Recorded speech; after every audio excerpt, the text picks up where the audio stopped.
चाईबासा से बड़ी खबर है। आदिवासी समाज से जुड़े विभिन्न मुद्दों को लेकर संपूर्ण क्रांति का आह्वान के बैनर तले पुराने उपायुक्त कार्यालय के समीप एक दिवसीय धरना प्रदर्शन आयोजित किया गया।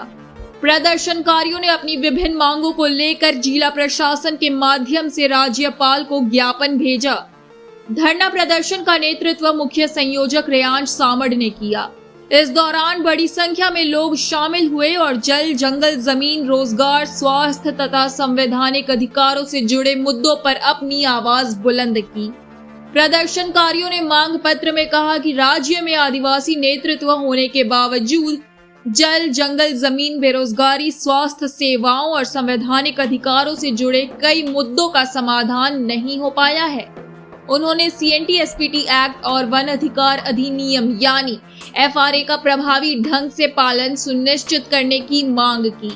इसके अलावा आदिवासी भूमि से अवैध कब्जा हटाने, युवाओं के लिए विशेष भर्ती अभियान चलाने, लंबित नियुक्तियां पूरी करने तथा आरक्षण का पूरा लाभ सुनिश्चित करने की मांग भी उठाई गई। धरना के दौरान किसानों के लिए न्यूनतम समर्थन मूल्य यानी MSP की कानूनी गारंटी, सिंचाई सुविधाओं का विस्तार, मजदूरों के अधिकारों की सुरक्षा, आंदोलनकारियों पर दर्ज मामलों की वापसी, लाठीचार्ज पीड़ितों का मुआवजा, सदर अस्पताल चाईबासा की स्वास्थ्य सेवाओं में सुधार, ग्राम सभाओं को अधिक अधिकार देने, 5वीं अनुसूची के प्रभावी क्रियान्वयन तथा परिसीमन के दौरान आदिवासी प्रतिनिधित्व सुरक्षित रखने की मांग भी की गई। धरना को संबोधित करते हुए मुख्य संयोजक रेयांश सामड़ ने राज्यपाल से उच्च स्तरीय समिति गठित कर मांगों पर कार्यवाही करने तथा प्रतिनिधि मंडल को मिलने का समय देने की अपील की। कार्यक्रम में माधव चंद्र कोंकल, सुरेश चंद्र सोय, रविंद्र आल्डा, सुशीला बोदरा, सुष्मिता बारी, उषा रानी सेवैया, सुमी सिंकू, तोरी सुंडी, हरीश आल्दा, सुभाष चंद्र सिंकू, वीर सिंह बालमोचू, नितिन जामुदा सहित बड़ी संख्या में लोग उपस्थित रहे। आगे इस खबर को विस्तार से जानने के लिए चलिए जुड़ते हैं हमारे संवाददाता प्रकाश कुमार गुप्ता से। नमस्कार, मैं प्रकाश कुमार गुप्ता। वर्तमान हम लोग पुराना DC कार्यालय के समीप है और ये चाईबासा का जमीन में, और ये जैसा कि आप मेरे पीछे बैनर को देख रहे हैं, संपूर्ण क्रांति आह्वान। ये संपूर्ण क्रांति आह्वान है, आदिवासियों की आवाज है और आदिवासी आज इस आवाज को लेकर बुलंद करना चाहती है। उनकी मांगे हैं, उनकी सोच है कि झारखंड का निर्माण सन 2000 में जो हुआ था, वो सपना आज उनके सपने के साथ, उनकी भावनाओं के साथ में पूरी तरह से खिलवाड़ हो रही है। आदिवासी शोषित हो रहे हैं और भी इनकी बहुत सारी बातें हैं। इनका कहना है कि यहाँ पर मैं नौकरियों के नाम पर चला जा रहा है, सिर्फ 5 किलो चावल, धोती, साड़ी का लालच दे करके यहाँ के आदिवासी, भोले भाले आदिवासियों का साथ में खिलवाड़ किया जा रहा है। जनधन योजना, माफ कीजिएगा, मैया सम्मान योजना जैसी चीज़ें जो है, इनके लेकर बहुत सारी बातें यहाँ पर खुल करके सामने आ रही है। तो क्या बातें हैं और क्या बोलना चाहते हैं, तो चलेंगे और जुड़ेंगे इस खबर पर। मैं प्रकाश कुमार गुप्ता, कोल्हान समाचार लाइव, चाईबासा। आप लोग यहाँ आज धरना प्रदर्शन कर रहे हैं, क्या मामला है, थोड़ा हमारे दर्शकों को साझा कीजिए। तो देखिए, झारखंड आदिवासियों के लिए एक राज्य बनाया गया है। झारखंड को हम बोलते हैं कि 5वीं अनुसूची क्षेत्र है और 5वीं अनुसूची क्षेत्र में यहाँ पे आदिवासियों के लिए अलग से एक अपना आरक्षित सीट है। लेकिन आज आरक्षित सीटों से देखे हैं कि हमारे विधायक, संसद जो भी हैं, जाते हैं लेकिन आदिवासी मुद्दों पर जो है मुखर होकर वो आवाज़ बुलंद नहीं करते। लेकिन यहीं पर हम देखते हैं कि जिनका झारखंड अलग राज्य में कोई योगदान नहीं रहा, गैर आदिवासियों के लिए इनकी हमदर्दी पता नहीं कहाँ से जाग जाती है। लेकिन आदिवासी आज यहाँ कुत्तों की तरह मार खा रहा है, बेरहमी से कहीं पर उनको मारा जा रहा है, पीटा जा रहा है, उनको शोषण किया जा रहा है। वहाँ पर हमारे जो आरक्षित सीट से गए हुए विधायक जो है, उनकी कोई मतलब हमदर्दी नहीं है। लेकिन यहीं पर हम देखते हैं कि हिमांशु कुमार जैसे लोगों के लिए हमदर्दी जग जाती है। मैं केवल इतना ही उदाहरण नहीं दूंगा, उदाहरण यहाँ पर हमारे पास भरे पड़े हुए। और आज हम देखते हैं कि जब भी आदिवासी जमीन छीनने की बात आ रही हो, भूमि अधिग्रहण की बात आ रही हो, हमारे विधायक संसद चुप्पी साधे रहते हैं। रिम्स 2 में देख रहे हैं कि यहाँ पे बहुफसली खेती युक्त जमीन पर आदिवासियों का जमीन पूरी तरह से खत्म हो रहा है, वहाँ लोग विस्थापित हो रहे हैं। वहाँ पे हमारे जो आदिवासी विधायक हैं, उनकी कोई भी जो एक शब्द उनके मुँह से नहीं निकलता, चुप्पी साधे बैठे हुए हैं। हम आज यहाँ देखते हैं, आपका इचा डैम का बात करें, इचा डैम में 126 गांव के लोग विस्थापित हो रहे हैं। लेकिन आज तक यहाँ पे जो है छाती में गोली खाएंगे लेकिन डैम नहीं बनने देंगे कहने वाली सरकार सत्ता में आती है। और जब हम लोग उनके पास जाते हैं कि आप सरकार में सत्ता में आ गए हैं तो अब डैम क्यों नहीं रद्द करा पा रहे हैं, तब उनको वहाँ पे वो हम लोग से मिलना तक नहीं पसंद करते। कुछ दिन पहले हम लोग जो है आपका रांची तक पदयात्रा किए, कि नो एंट्री को लागू करो और जो जितने भी झूठे केस हैं उन केस को वापस लो। लेकिन हम लोग से जो है मुख्यमंत्री, आदिवासी मुख्यमंत्री, हम आदिवासियों से मिलने के लिए उनको समय नहीं मिल पाता। और वो बोलते हैं कैसे लिया झारखंड, लड़के लिया झारखंड, क्या खाक लड़के लिया झारखंड। आज जो लड़ाई लड़ने रहा वो आज जो बाहरी है वो आज झारखंड में आज राज कर रहा है।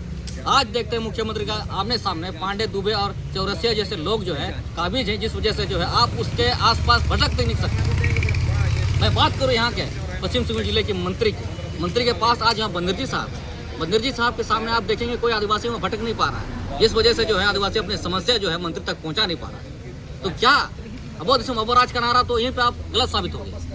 और जिस बलिदान को लेकर आज बिरसा मुंडा का बलिदान धरती कहते हैं, सिद्धू कानू की बलिदान धरती कहते हैं, फोटो की बलिदान धरती कहते हैं, सीएनटी एक्ट है, एसपीटी एक्ट है, फिर भी आज आदिवासी जमीनों का हस्तांतरण गैर आदिवासियों पर कैसे हो रहा है।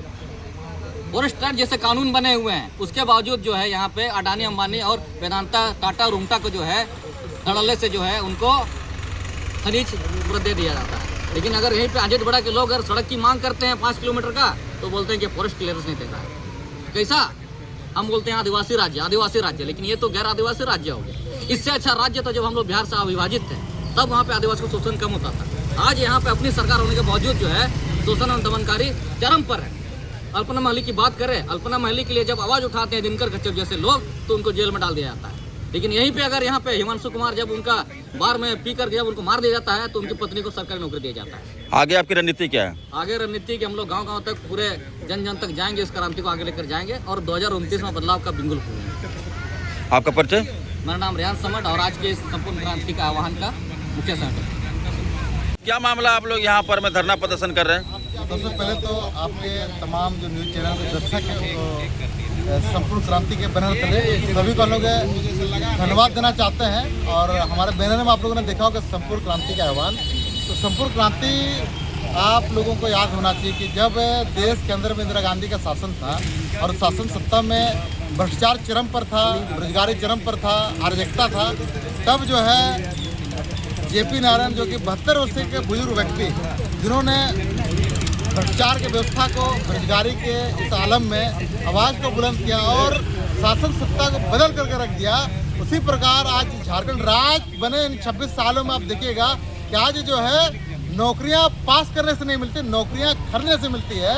जिस तरीके से आपने देखा कि हमारे चांडिल क्षेत्र में, चौका थाना क्षेत्र में जो है जेपीएससी और जेसीसी के दलाल जो है 10 लाख रुपया लेकर के नौकरी बेचने का काम कर रहा था, जिसको वहाँ की जनता ने पकड़ने का काम किया। तो ये हालात चल रहे हैं यहाँ पर कि नौकरियाँ बेची जा रही है, यहाँ के मेहनत युवा पढ़ रहे हैं लेकिन उनका पढ़ने का जो मकसद है व्यर्थ हो जा रहा है। इसलिए यहाँ पर जिसके पॉकेट में पैसा है उसको नौकरी मिलेगा और जिसको पॉकेट में पैसा नहीं है उसको मजदूर बनना पड़ेगा। और मजदूर भी झारखंड में नहीं बनेंगे, मजदूर बनेंगे आपका दिल्ली, गुजरात और मुंबई में। तो ऐसे उपस्थिति में हम तमाम युवा जो है मिल करके जनता से अपील कर रहे हैं कि जनता आप जागिए, नहीं तो यहाँ पर नौकरी बिक रहा है, जमीन लूट रहा है। बड़े पूंजीपति वर्ग के लोग जो है सरकार से मिल करके यहाँ के आदिवासी की जमीन को लूटने का काम कर रहे हैं। इसलिए यहाँ पर अगर जब तक युवा नहीं जागेंगे तो सिर्फ तीर धनुष के नाम पर, कमल छाप के नाम पर, हाथ छाप के नाम पर यहाँ की जनता को ठगा जाता रहेगा। इसलिए यहाँ की जनता को, यहाँ के मेहनत आवाम को जागना पड़ेगा। और यहाँ की सरकार जो बोलते थे कि स्थान नीति लागू करेंगे, नियोजन नीति लागू करेंगे, लेकिन ना तो नियोजन नीति बना ना तो स्थान नीति बना, जिसका खमियाजा यहाँ की झारखंडी जनता को उठाना पड़ रहा है। तमाम जन मुद्दों को लेकर के यहाँ पर आज धरना का कार्यक्रम हुआ और हमें उम्मीद है कि यहाँ की झारखंडी जनता जो है मिल करके इस झारखंड सरकार के तानाशाही व्यवस्था को बदलने का काम करेंगे और संपूर्ण क्रांति का मकसद पूरा हो पाएगा। आगे आपकी रणनीति क्या है? हमारी रणनीति जो है यहाँ के गांव के अंतिम व्यक्ति तक जाएंगे, गांव-गांव तक जाएंगे, यहाँ के जो मेहनत के आदिवासी मूल निवासी उसको जगाने का काम करेंगे। जिसको यहाँ की सरकार ने धोती साड़ी के नाम पर ठग करके रखा है। 5 किलो अनाज के नाम पर 5 किलो अनाज में 3 किलो अनाज मिलता है। 2 किलो अनाज जो है एमओ और यहाँ का डीलर और डीएसओ मिल करके बांट लेता है। उन मेहनत के लोगों को जगाने का काम करेंगे। आप जो है धोती साड़ी के नाम पर मत ठगाइए, आप मैया सामान के नाम पर मत ठगाइए। मैया सामान आपका हक का पैसा है, लेकिन हम मैया सामान 2500 का नाम पर नहीं ठगाएंगे। हम यहाँ के युवाओं को जागना पड़ेगा। 2500 तो क्या, आपको 50,000 की नौकरी लेने के लिए आपको लड़ना पड़ेगा। नहीं तो यहाँ के झारखंडी जो यहाँ के मुख्यमंत्री हैं 2500 रुपया में झुनझुना कमाने का काम कर रहा है। इसलिए यहाँ के युवाओं से अपील करते हैं कि आप जागिए और यहाँ पर लुटता हुआ झारखंड को बचाने के लिए आप अपने आप को बलिदान करें, योगदान दीजिए। आप ज्ञापन भी दे रहे हैं? हम लोग माननीय राज्यपाल को उपायुक्त महोदय के माध्यम से ज्ञापन भेजेंगे, जिस पर तमाम जन मुद्दा को हम लोगों ने अंकित किया है, उल्लेखित किया है। आपका परिचय? मैं माधव चंद्र कुंकल, झारखंड पंचायत जन संघर्ष मोर्चा के केंद्रीय अध्यक्ष और मंझेरी प्रखंड से जिला परिषद सदस्य। धन्यवाद।